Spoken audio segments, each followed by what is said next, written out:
All right, here we go. Solving literal equations. If you look at these two problems, they look a little bit different because of the amount of letters that we have. And we're going to add ones with more letters, and then we're going to add ones without any numbers at all.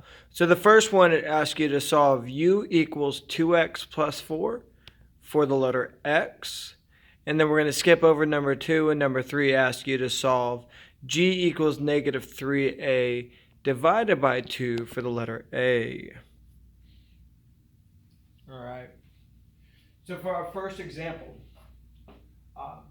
it wants us to solve u equals 2x plus, handwriting's bad, u equals 2x plus 4, and it wants us to solve it for x. And so I just find the x, identify everything that's happening to it. It's being multiplied by 2 and having 4 added to it. You're going to do the inverse of those in inverse order. So we've talked a lot about this, but there's PEMDAS. And when you want to undo things, you do the opposite order, SADMAP. And then important that I'm trying to get you guys to move away from P and call it G for grouping symbols. And it also makes it funnier on the backside calling it SADMAG. Right? So I just do the inverse operations here in inverse order. So rather than worry about the multiplication first, I'm going to worry about the subtraction first. So I'm going to subtract 4 from both sides. These will cancel out, and I'll be u minus 4 equals 2x. Then I divide by 2 on both sides, and voila, I've got u minus 4 over 2 equals x.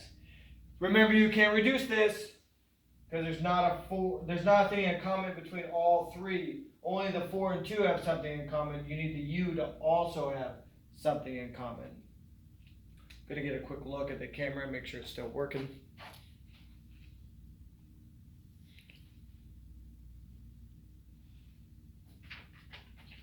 Cool. Our next example here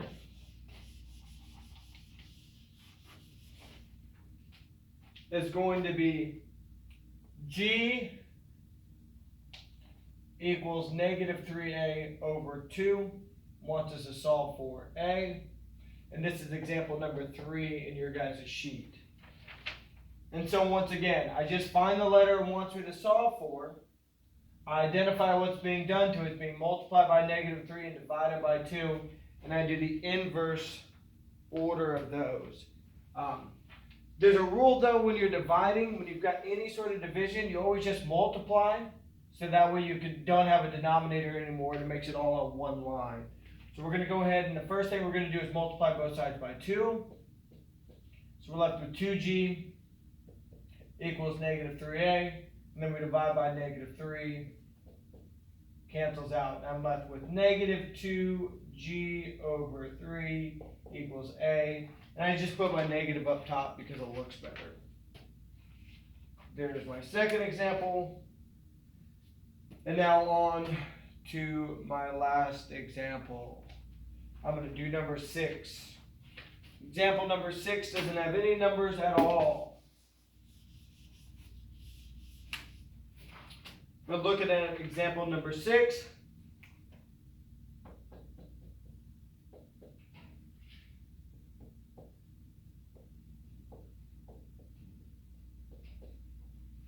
So example 6 wants me to solve xc equals r over d, and it wants me to solve for the x.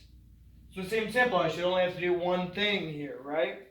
You just got to remember that fractions require fractions. So if I have a fraction, I'm going to divide it by something like I am this c. I need to turn that c into a fraction and divide fractions by fractions. And so I know that my x is being multiplied by c. I know that I need to divide by c. And so I know that these will cancel out and leave x by itself. X will equal r over d, then divided by c. And that looks a little funky. But if I remember, fractions require fractions. And now I divide that by 1. So now I've got, to clean this up and to rewrite it, I've got r over d divided by c over 1. And now we can operate with the rule when you divide by a fraction, you multiply by its reciprocal. Oop.